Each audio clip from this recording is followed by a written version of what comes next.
Hello farmers, once again welcome to Farming in Africa, and today I want to talk about one of the most exciting things and important things to livestock farmers all over the world.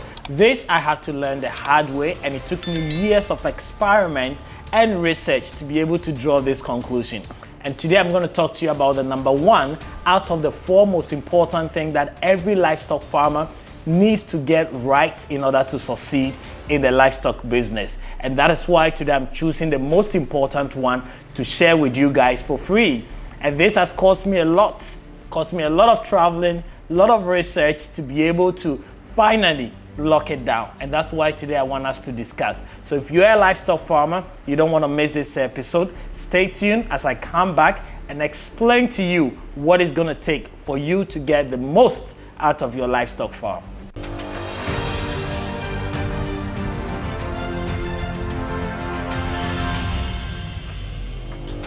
Welcome back guys, and I'm glad you stick around because this information that I'm going to give today I think is going to be very helpful to you if you're a livestock farmer.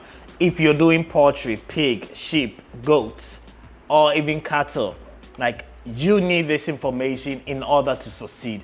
Without this, I tell you, you're going to lose your animals and you're going to lose your investment. But before I go into this specific one, what are the four most important things that every livestock farmer needs to get right? Number one is the breed. So the reason why some of you, I think poultry has been understood well in Ghana and in Africa. So people are willing to buy chicken from Belgium, to buy chicken from Holland and bring it into Ghana. Why? Because of those breeds. Whether you're buying the Golden Comet or whatever breed that you're buying, there is a reason why you're not buying local chicken and you're buying birds that are flown from Belgium and Holland into Ghana, because you believe in the genetic. The same thing applies to all livestock animals. If you don't have the right breed, you are definitely not gonna get the size or the milk or the production that you need. Even let's take human beings for example. Somebody like me, I've been the same weight for the past 10 years. It doesn't matter what I eat or what I do or what time I eat. It's my genetic, right?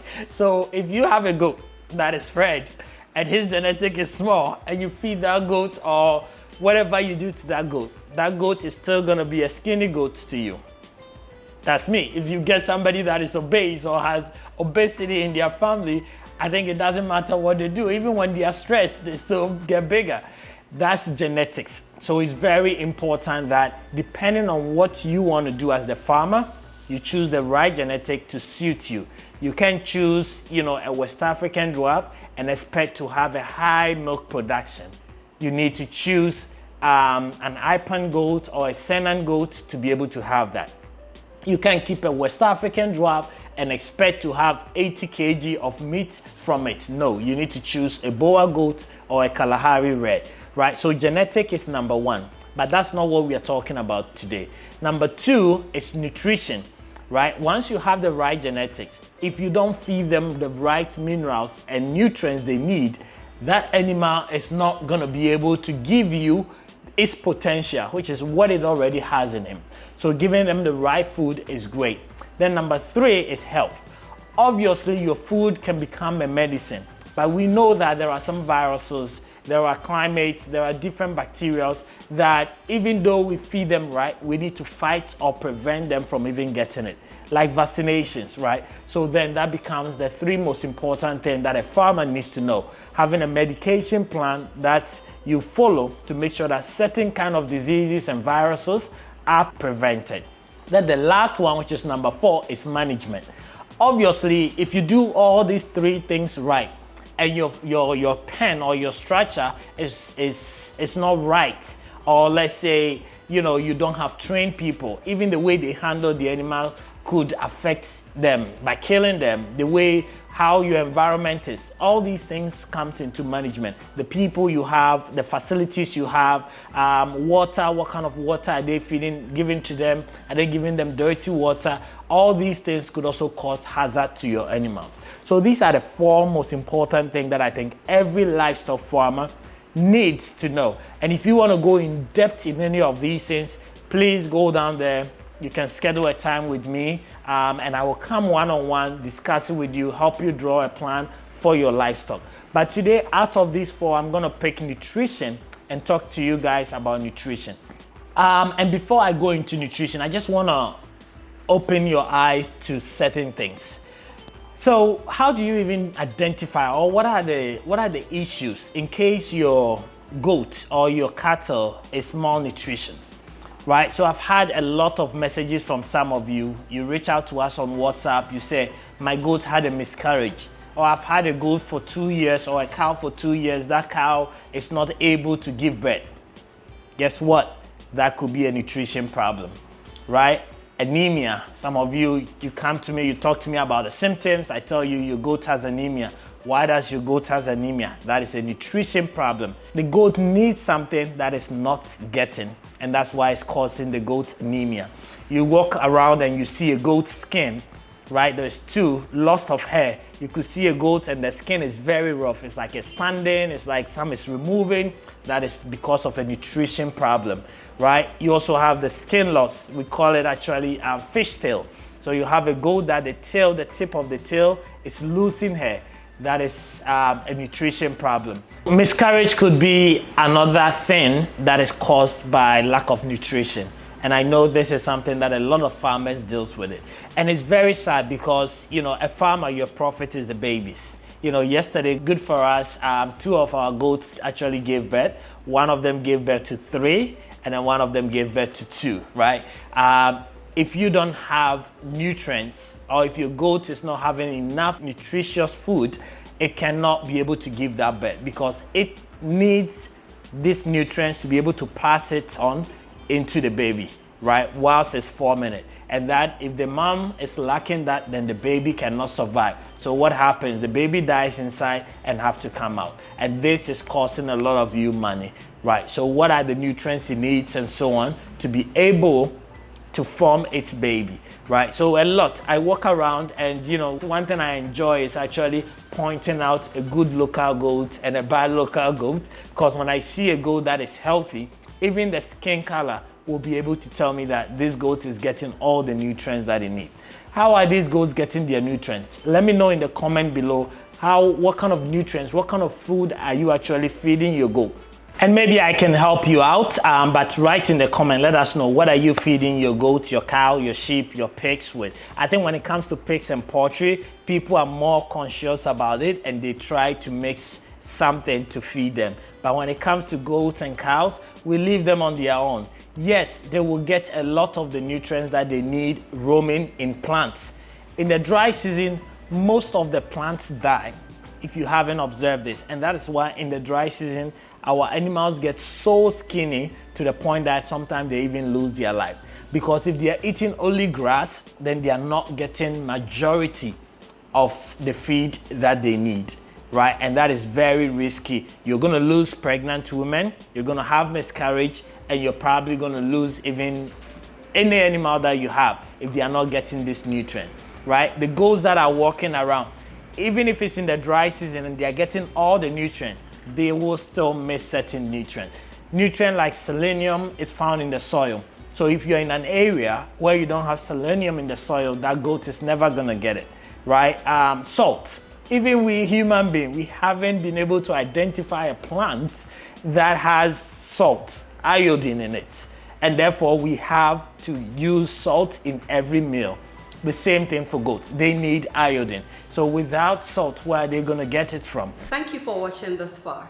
If you've enjoyed what you've watched so far, be rest assured we have a lot more like this for you. All I need you to do right now is to take just a second of your time, hit the subscribe button so that you don't miss any more content like this we bring your way. Also, you doing this would help reach more people with similar interests like yourself. So by all means, hit the subscribe button, and thanks for watching. Enjoy the rest of it. So that's why we, the farmers, need to be intentional about it. You can't have a livestock, keep them, and say, I'm not going to give them iodine, I'm not going to give them selenium, I'm not going to give them a proper ratio of phosphorus and calcium, which is going to help them be able to grow, right? And some of these vitamins. So goats as an animal cannot produce vitamin A, D, E, and K by themselves. So if you're a farmer, you need to be able to provide this for your goats, right? So vitamin A, D, E, and K. So if you have a goat and that goat is not getting those vitamins, there's no way that goat is going to perform for you, right? And that is why we have been testing nutrition at our farm for the past about 6 years. You guys know I went to South Africa, I went to meet with these nutritionist guys to understand. We also send our soya beans, our wheat brown, our corn, the Sementia grass. We sent it to South Africa, where they put it in the laboratory and really were able to give us the results of all the content that is in it. Based on that, they were able to suggest formulas for us to mix together and produce our feed. And we've been testing this for the past almost a year now. And that is why now we are seeing our goats give birth to 2, we are seeing them give birth to 3, right? And that's the magic of feed, aside all the other things that we do to make sure that they keep alive, right? And that is why you can see behind me that we have the FIA AgroVenture livestock feed as well. So this is feed that we've tested at our farm. This is from a farmer to a farmer. And that's why we're bringing this to your doorstep. So if you guys have goats, sheep, cattle, pig, whatever and livestock that you're rearing, get your hands on this. This is a supplement. This is not the main food that you need for your goat. So what we've done is to combine all the nutrients that these livestock need together. So as they go out, as they go and graze on your Sementia grass, as they go and graze wherever they graze and they come back, you make sure that they have all the supplement that they need. What are the supplements that they need? So basically what we've taken is the vitamins. So as I said, if your goat cannot produce vitamin A, D, E, and K for himself, so we make sure that we have all these vitamins in this food. So that is in the powder form. You can say I have vitamins, but if you give powdered vitamin to your goat, what you're calling for is another pneumonia to yourself, right? So you want to palletize it and put it in the mix. And also you need to know what percentage of it you want to add to it. Then there's something we call micro pack. So micro pack is basically the major macros. So it's the mixture of your potassium, your calcium, your phosphorus, your manganese, your iron, your copper, your zinc, your sulfates, right? All mixed together in a pack. And that we have a percentage that we mix per the vitamin. Then we take your other raw materials, which is your Sementia grass, your corn, your wheat brown for energy. We'll do your salt for iodine, and then we'll mix these 3 components. So your raw materials, your macro pack, and your vitamins together. That's what we've done here. At the moment, you guys know what these materials cost. Maize, soya beans, they are very expensive. So what we are trying to achieve here is nothing new. Everybody can do it. But what we are trying to achieve here is making it available to farmers, because nobody's really caring about us, right? I've searched everywhere trying to find food for my goats, trying to find food for my cows, and nobody is doing it. If you have a pallet machine or you have the money to buy a pallet machine, come here, come and get some from our agro shop. We'll teach you how to prepare your own food.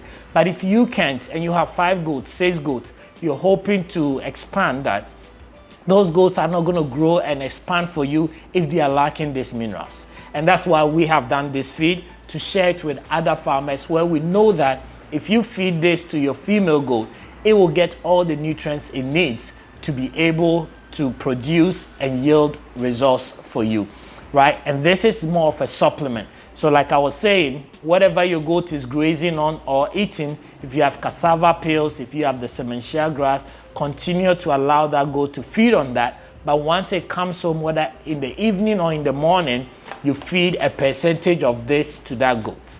Don't forget, a goat eats only 4% of their body weight. So if you're looking at a West African dwarf, which averagely weighs about 15 kg, then you're going to feed only 600 grams of feed to this goat. So 600 grams only. I've had people say, Fred, the goats ate small and then they didn't eat the rest. I will go and they're feeding like, you know, they've poured like 2 kg for that goat. That goat doesn't need much, right? Even a boa goat, a big boa goat, is eating about 1 kg in a day. So if your goat is grazing or eating other stuff, what it needs is a small portion of this to cover its nutritional deficiency. And that is how we treat this food. So if you're a livestock farmer, whether you're doing goat, sheep, whatever livestock that you're doing, come grab one, have it there. If you're doing West African goats, weigh them. If you weigh them, look at 4% of their body weight. Ask yourself, what are they feeding outside? If they're feeding 2%, that means I'm gonna add 2% of this. If they're feeding 3%, that means that you need 1% here, right? So for example, if I'm feeding a West African dwarf that is 15 kg, and I assume that that goat is getting maybe 3, and I'm feeding him maybe 0.5 kg from feed, that means that I'll be feeding that goat about 600 grams, right? So you have to do your math. If you don't know, come to our shop when you buy this, tell us how many goats you have, tell us their weight, or we can assume for you if you tell us the breed that you have, and we'll give you a calculation so that you know exactly what you need to be able to feed that goat. We are available to support you guys. As I said, this is not magic. A lot of the raw materials you can find here. I think the only difference in this food, which is our secret sauce, is a micro pack that we put together from South Africa. If you find a macro pack that you think works for you, you can make this anywhere that you are, right? But what we're trying to do is to make sure that, you know, Kofi, the youth, somebody who has just 4 or 5 goats hoping to scale will have the right nutrients it needs to be able to scale its farm. And that's what we're trying to do here in farming in Africa. I hope this is helpful. Please let me know if I can help you, because if you get your nutrition wrong, you will not be able to succeed. The same thing with human. The same effort and energy we give to our babies so that they can grow strong bones, they can grow healthy, they can grow at the right rate, is the same thing we got to give to our animals, especially if we have confined them or restricted them in a way. But even if they are grazing outside, it's not everything that they can get. As human beings, you eat banku, you eat your wache, you eat everything whenever, but the issue is you are still going to be lacking some vitamins, and that's why you buy egg and eat it. That's why you buy orange and you eat it. That's why your doctor will advise you, buy this supplement, buy this fruit, so that you supplement whatever major food you're eating with certain nutrients that is missing. And that's exactly what we are also doing here. So I hope this is helpful. Let us know if you have any questions or any way that we can help you so that we can all grow the livestock industry together. Thank you so much for watching, and I will see you in another video.